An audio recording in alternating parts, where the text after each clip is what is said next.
Nervous tissue के साथ साथ हमें बुक का भी पढ़ना है। सबसे पहले मैं आपको न्यूरॉन समझाने वाली हूँ। न्यूरॉन की फंक्शन हमें यहाँ करना है। यहाँ जो साइनैप्स लिखा हुआ है ना, वो पढ़ना, मतलब कुछ चीजें हैं जो नहीं पढ़नी है आगे इसमें ना। अभी देखो बच्चों, आज हम पढ़ने वाले हैं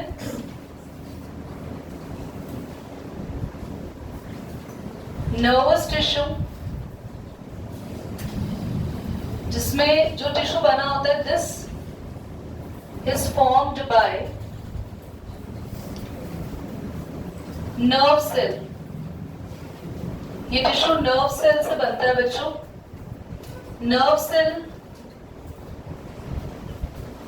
का डायग्राम जो मैं बना रही हूँ, आप सभी अभी तो समझ लीजिए, उसके बाद डायग्राम को आपके नोट्स में है of course, but you have to draw the diagram. Okay, book में, अपनी नोटबुक में ड्रॉ भी करना है।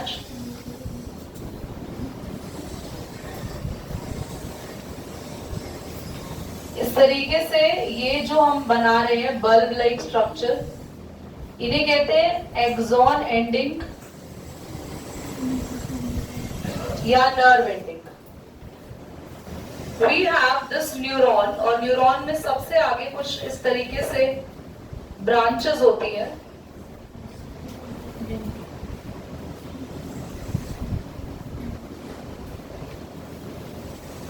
And these branches are called, these are dendrites.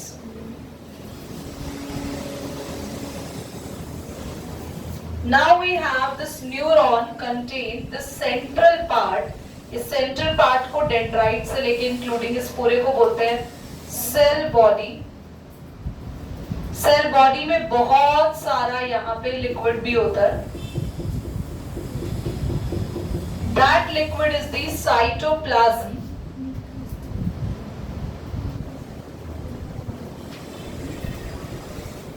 Now within the center, as every cell contain its brain.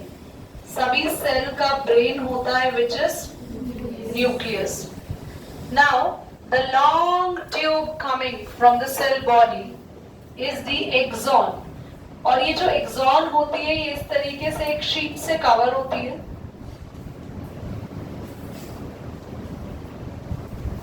And this sheet is called the myelin sheet. और जो ये long tube है बीच में, इसको बोलते हैं axon. Axon. Now once the axon is finished, so hence these bulbs like structure are called axon या फिर nerve ending। एग्जाम में न्यूरॉन का स्ट्रक्चर बनाने के लिए जरूर आता है, and this is very important. I hope आप ये समझ चुके हो। न्यूरॉन हमारे बॉडी में, नर्व सेल यानी कि neuron, the largest cell of the body. If somebody asks which is the largest cell, तो न्यूरॉन या नर्व सेल आपके बॉडी का सबसे लार्जेस्ट सेल होता है। न्यूरॉन या नर्व सेल आपके बॉडी में कौन सा टिश्यू बनाता है? I have written on the top, nervous tissue. हमारे ब्रेन में थिंकिंग प्रोसेस, हमारे बॉडी में, for example if I am touching a hot glass of milk, so the hotness of the milk is going to determine by my brain with the help of these cells, neurons, because these neurons actually sending the signals from my hand to the brain, and my brain signifies me that please remove your hand from there. So this process is very fast. Even you cannot imagine how fast is this.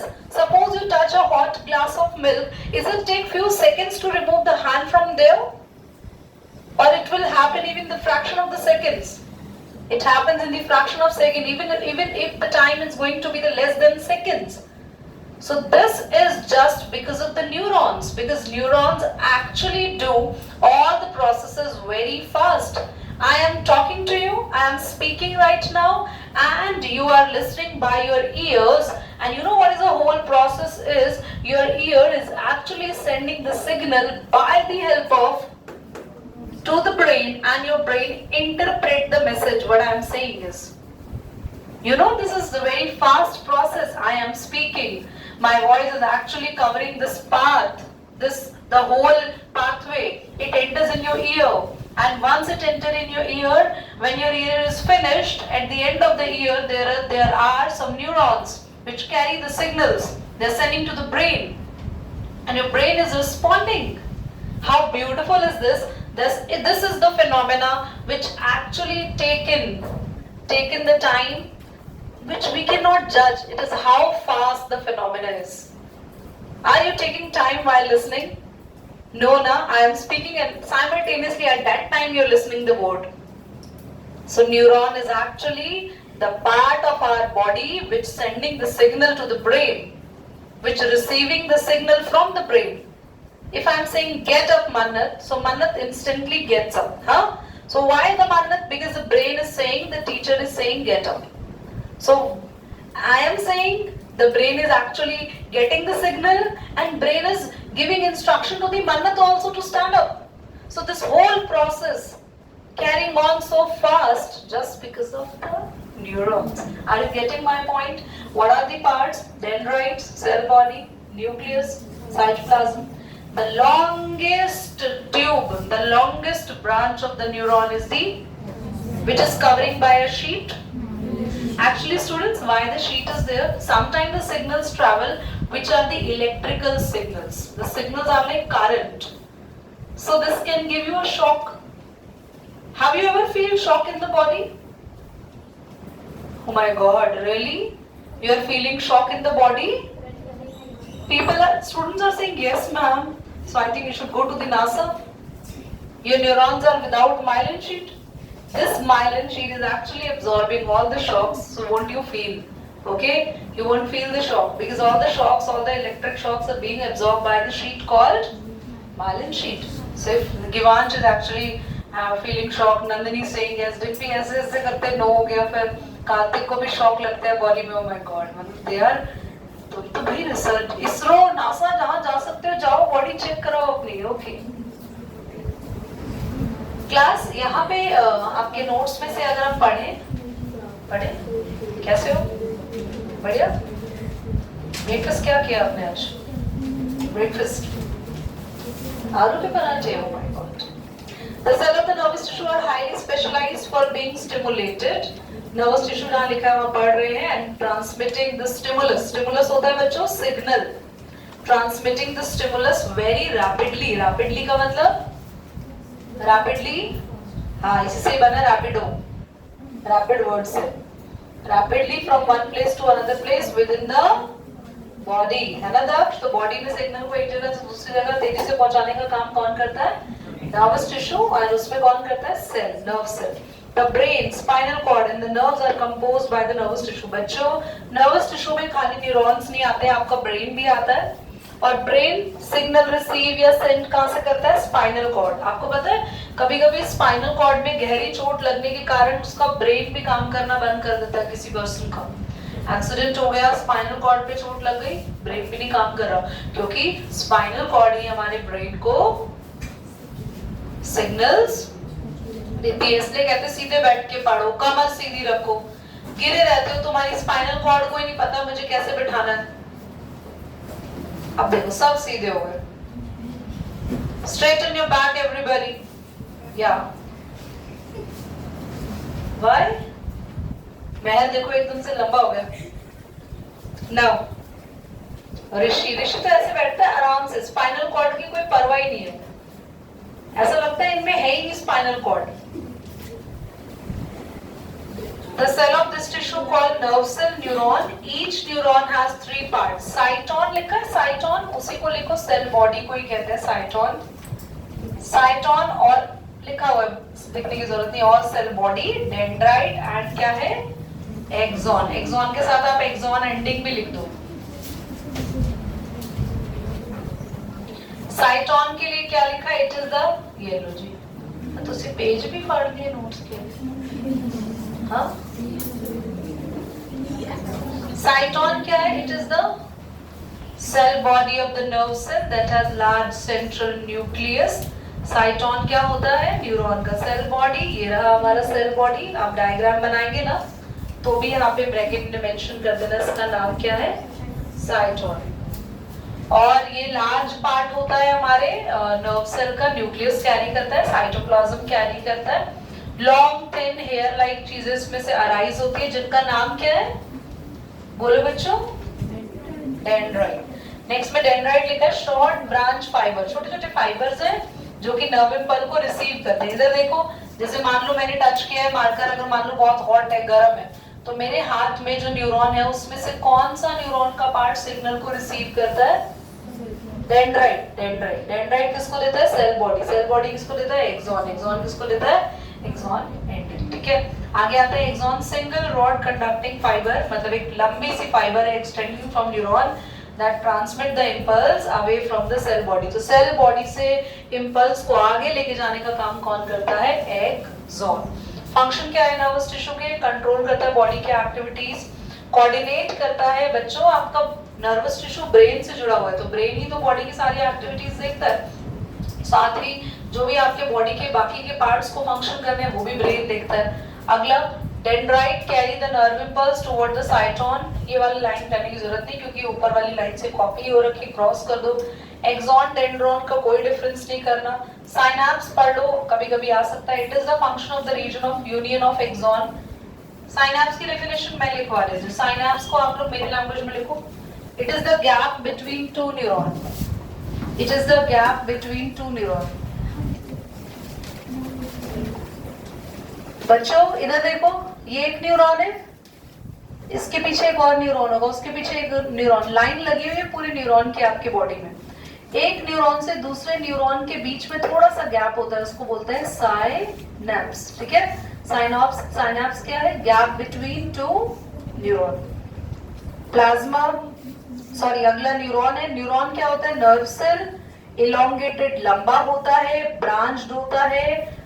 Functional unit of nervous system underline कर लो, paper में 1 mark का confirm question आएगा। Nervous tissue या nervous system की functional unit क्या है ये बच्चों, neuron.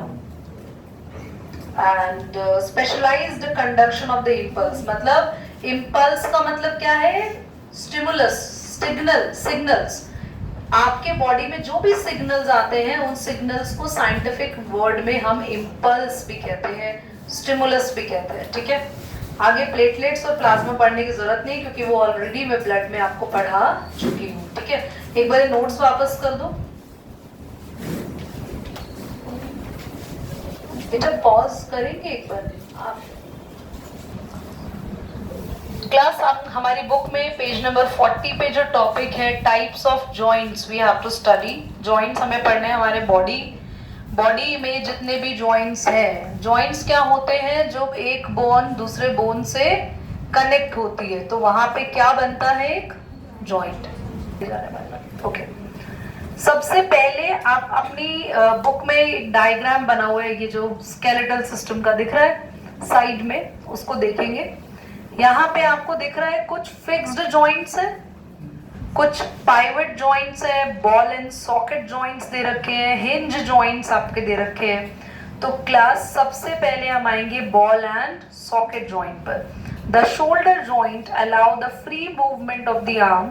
This is because rounded top in the upper arm bone fit into the shallow hollow of the shoulder bone.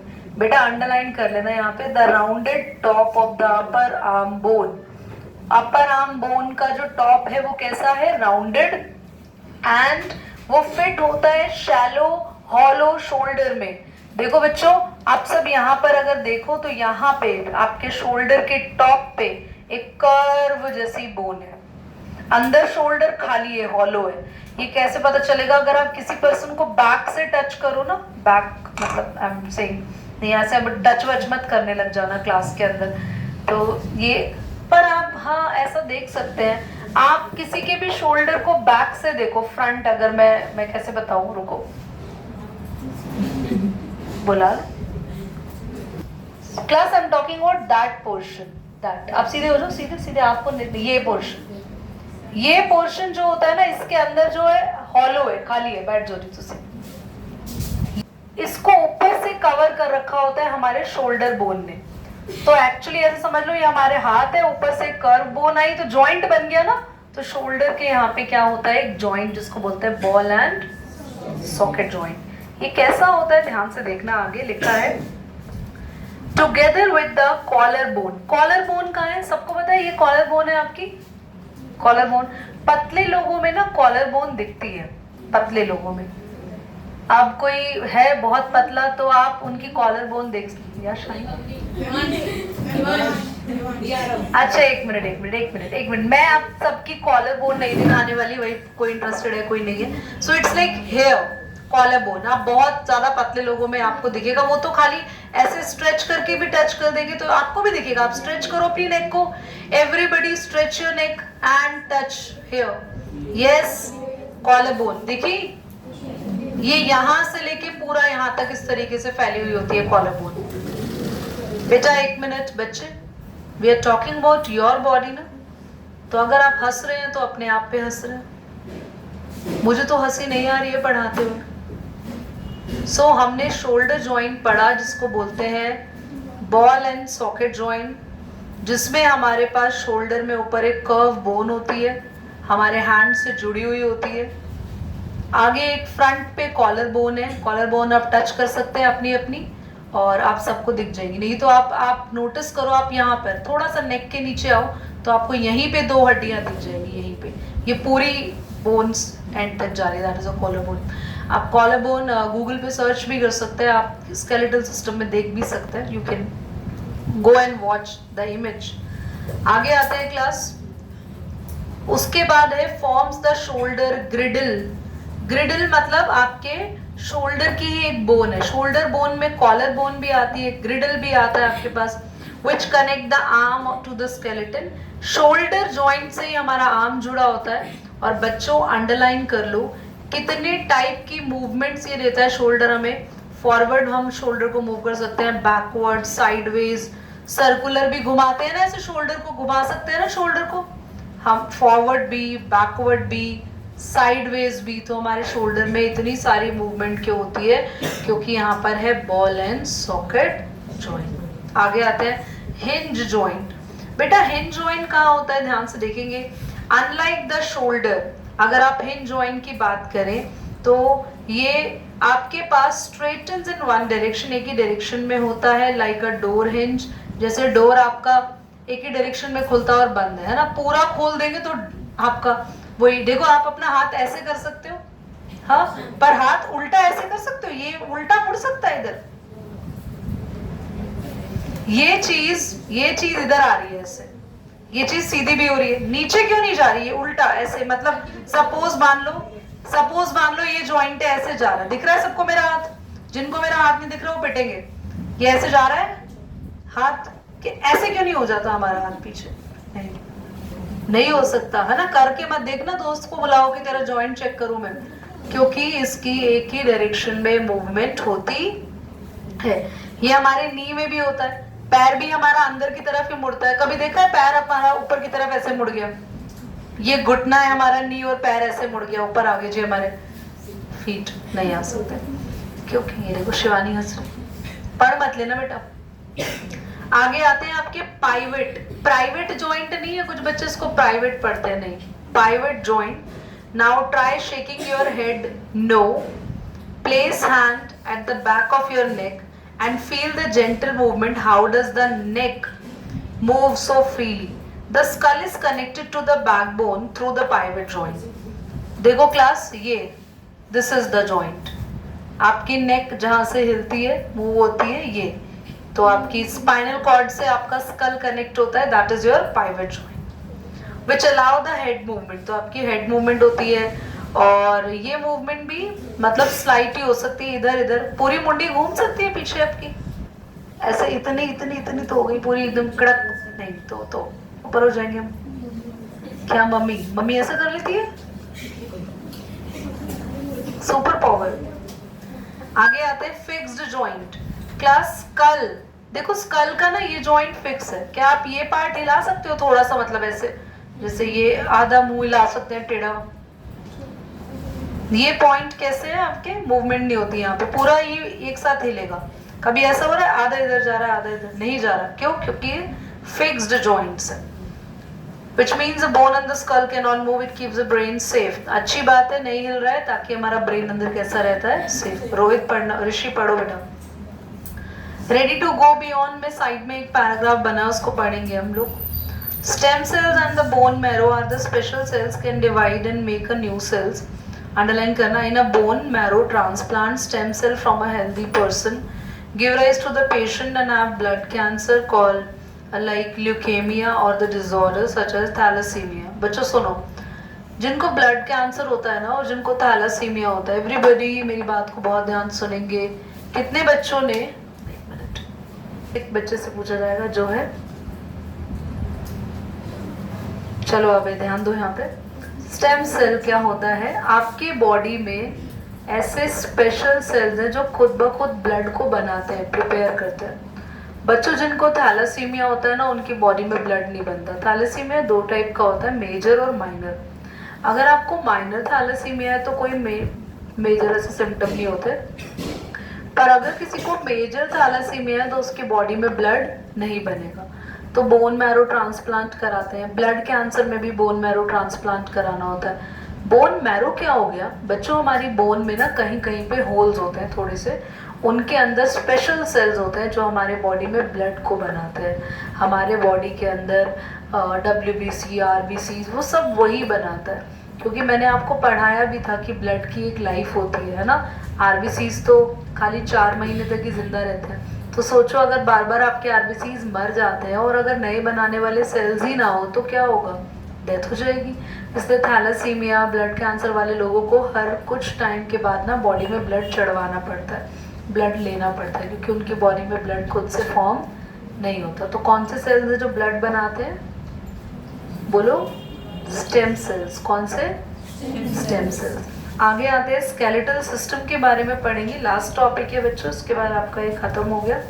Question answers को मैं बिल्कुल सोच रही हूँ डिस्कस करूँ, पर ट्यूसडे एक बार आप पहले टेस्ट दे दो, क्योंकि मैंने टेस्ट को ना आपका बहुत ज़्यादा लेवल अप नहीं बनाया, एक बेसिक लेवल पे टेस्ट बना है। पहले आप वो टेस्ट दो, उसके बाद हम लोग आगे कंटिन्यू करेंगे। पहले नया चैप्टर स्टार्ट करते हैं और फिर हम लोग अपने फाइनल एग्जाम से पहले एक बार हम सारे क्वेश्चंस को रिवीजन भी करेंगे। ये बताओ आप लोग कि new chapter force and laws of motion कर लें? सबके स्कूल में हो रहा होगा फिजिक्स का वो चैप्टर, या होगा अभी नेक्स्ट? हाँ नहीं, फर्स्ट तो आ नहीं रहा ना, तो तुम्हें ही कराएंगे बेटा, फर्स्ट नहीं करेंगे हम। ऐसे डाइवर्सिटी भी नहीं करेंगे, आज वो भी नहीं आई ना, राधिका भी नहीं आई।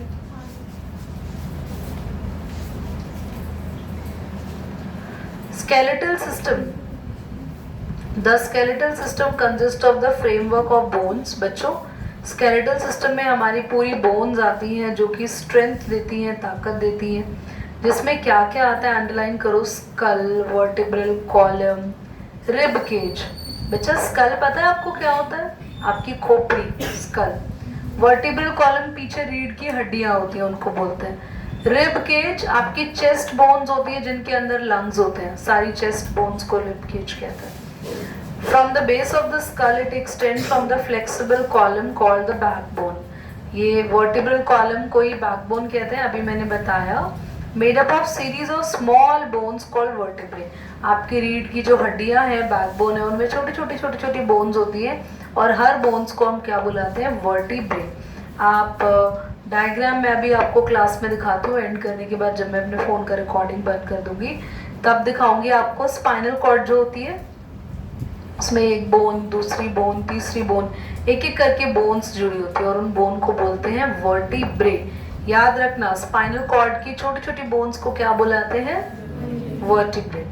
Now it supports the body and help to stand. Very important बच्चों, अगर किसी को स्पाइनल कॉर्ड में चोट लग जाए और पता है किसी को स्पाइनल कॉर्ड का कैंसर हो जाए तो वो कभी नहीं बैठ सकता, वो लेटा ही रहेगा, बैठ भी नहीं पाएगा, क्योंकि हमारी बॉडी का पूरा बैलेंस बनाने के लिए कौन सी बोन रिस्पॉन्सिबल है? हमारा वर्टिब्रल कॉलम, स्पाइनल कॉर्ड। ठीक है।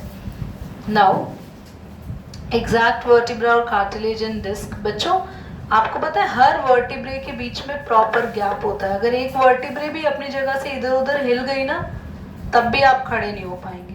Now allow the flexibility, bend हो सकते हो, जो ट्विस्ट हो सकते हो। आप योगाज में देखते हो ना, आप बेंड कर लेते हो अपनी बॉडी को, ट्विस्ट कर लेते हो, वो भी वर्टिब्रल कॉलम की वजह से होता है, क्योंकि हमारी जो बैकबोन है वो थोड़ी फ्लेक्सिबल होती है। Can you feel the bone under your chest? बोलो, अगर आप हाथ रखते हो तो क्या बोन को फील कर पाते हो? आई थिंक नहीं।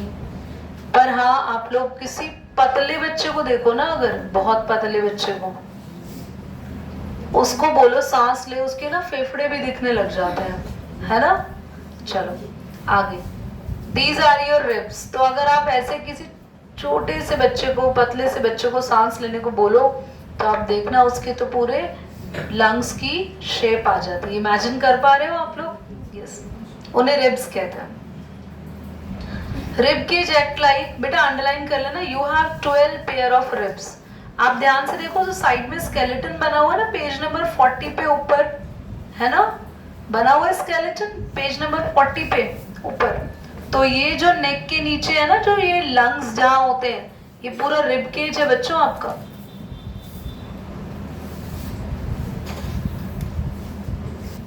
दिख रहा है? इसका स्कल की खोपड़ी तो थोड़ी सी अजीब सी लग रही है, बट डायग्राम दिख रहा है। तो दिस इज द डायग्राम में जो आपको दिख रहा है, दिस इज योर रिब। ये है रिब्स, 4 लंग्स होते हैं। Okay, I will show you. We have another separate पूरा लिम्ब रिब भी है। ये देखो बच्चों, ये है आपकी मैं दिखा दूं, this is the vertebral column. ये आपकी रीढ़ की हड्डी है। देखो, this is the vertebral column. देखा आपको, दिख रहा है बहुत छोटी छोटी हड्डियां जुड़ी हुई है इसमें, है ना।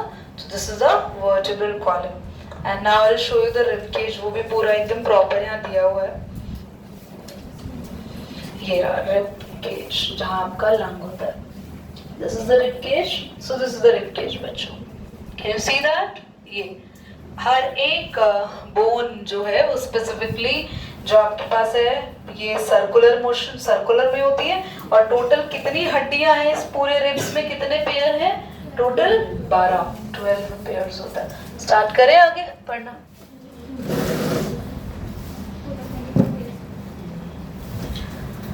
Now the rib cage act like a protective cage for vital organ. Yes, इन रिब केज के अंदर आपके हार्ट और लंग्स होते हैं। अगर रिब केज नहीं होता और चेस्ट पे कोई आपको हल्का सा मुक्का भी मार देता, पंच कर देता, तो इमीडिएटली आपकी डेथ हो सकती थी। तो रिब केज प्रोटेक्ट करता है हमारे वाइटल ऑर्गन्स को, वाइटल यानी इंपॉर्टेंट ऑर्गन्स को। But you may wonder how can such strong cage move. ये मूव कैसे करता है केज? सांस लो आप सभी।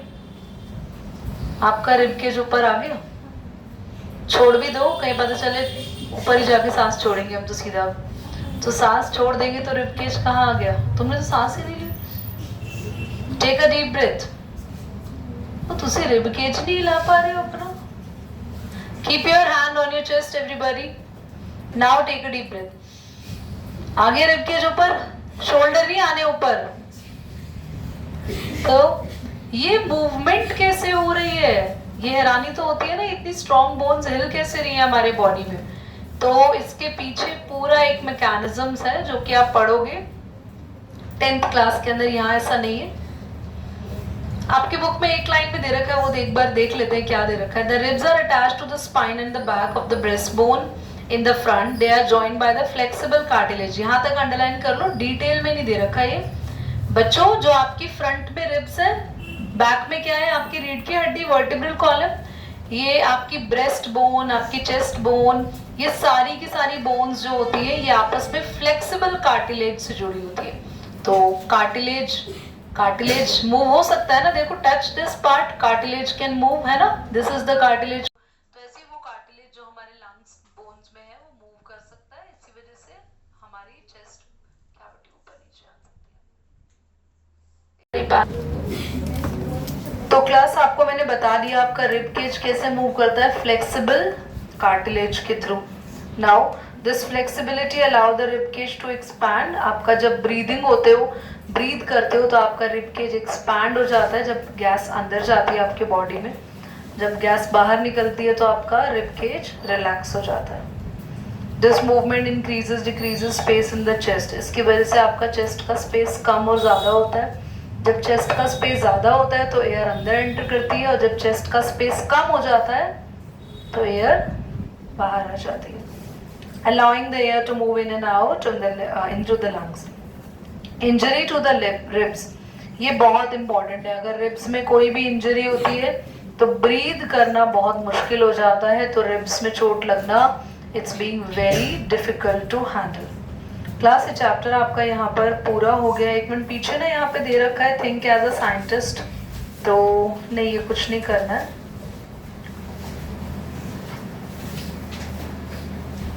फोर्टी 43 पे ब्रिजिंग साइंस एंड सोसाइटी दे रखा है, बोलो बच्चों दिखा, इसको पढ़ लेते हैं थोड़ा सा। In nature, plant pathologists have observed the disease in plants called crown gall disease.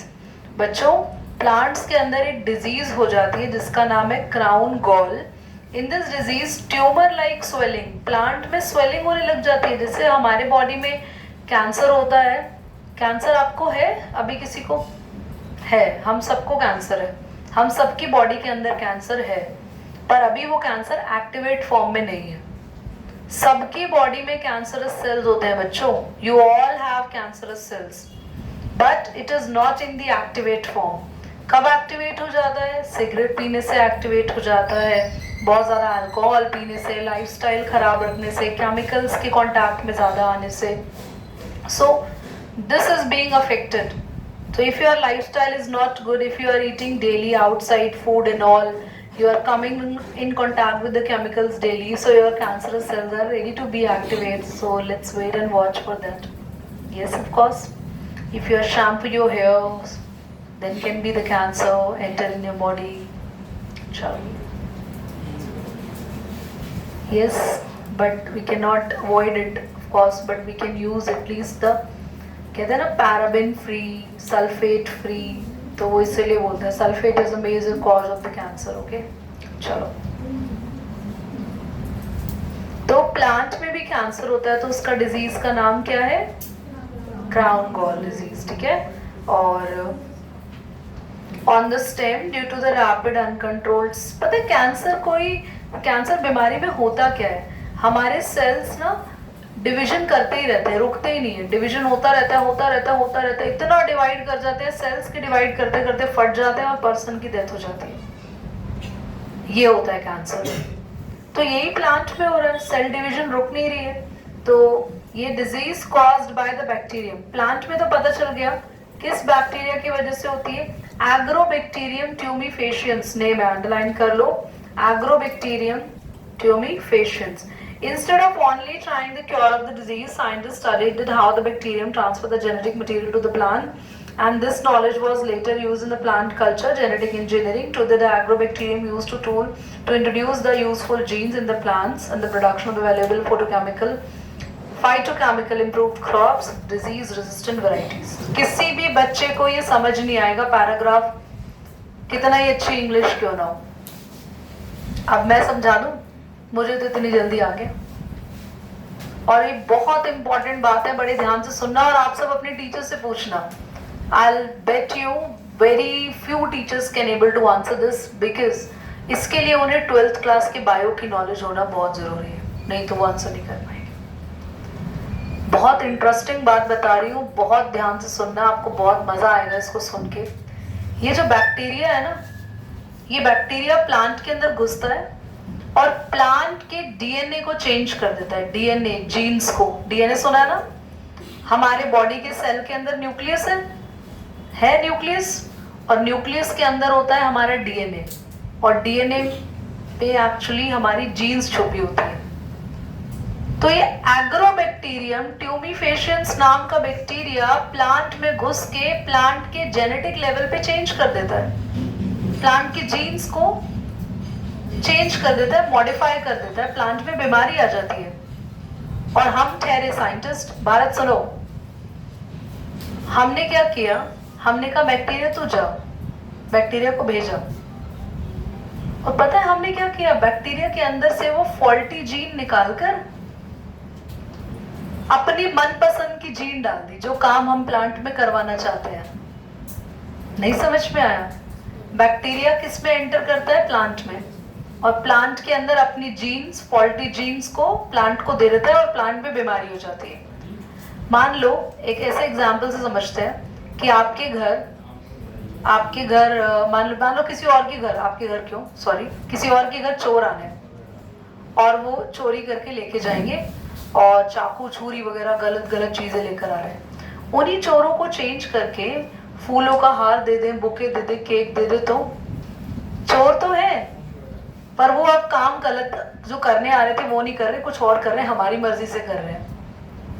ऐसे ही एग्रोबैक्टीरियम ट्यूमिफेशियंस प्लांट के अंदर चोरों की तरह घुसता है, प्लांट के अंदर अपनी फॉल्टी जीन डाल देता है, पर हमने क्या करा, उसके हाथ से वो फॉल्टी जीन छीन ली। हाथ से नहीं, मतलब बैक्टीरिया के अंदर से वो फॉल्टी जीन निकाल ली, अपनी मनपसंद की जीन डाल दी, और अब प्लांट के अंदर वो चीज हो रही है कि प्लांट को, उस प्लांट को जिसको बैक्टीरिया कैंसर कॉज करने आया था, उसी प्लांट के अंदर हमने अपनी मनपसंद की जीन डाल दी। उससे क्या हुआ, जब उस प्लांट को दूसरे कोई कीड़े खाने आते थे तो वो प्लांट उस जीन की हेल्प से उन कीड़ों को मार देगा।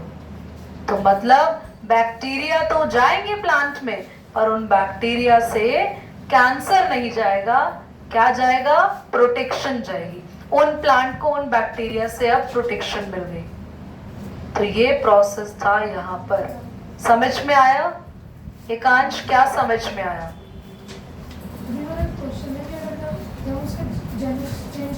Very good. नहीं, क्योंकि हम बैक्टीरिया को बाहर अपने लैबोरेटरी में चेंज कर रहे हैं। बैक्टीरिया बाहर है, लैब में है आपने बैक्टीरिया को लैब में एज अ साइंटिस्ट चेंज कर दिया। अब बैक्टीरिया प्लांट में डाल रहे हो आप, तो बैक्टीरिया हेल्दी होके जा रहा है, क्योंकि हमने बैक्टीरिया के जीन्स को, जेनेटिक पैटर्न को चेंज कर दिया। तो अब बैक्टीरिया नहीं पता है क्या किया, आपने जीन्स प्लांट को दे दी, और पता है उस जीन का नाम क्या होता है? उस जीन का नाम है क्राइजीन।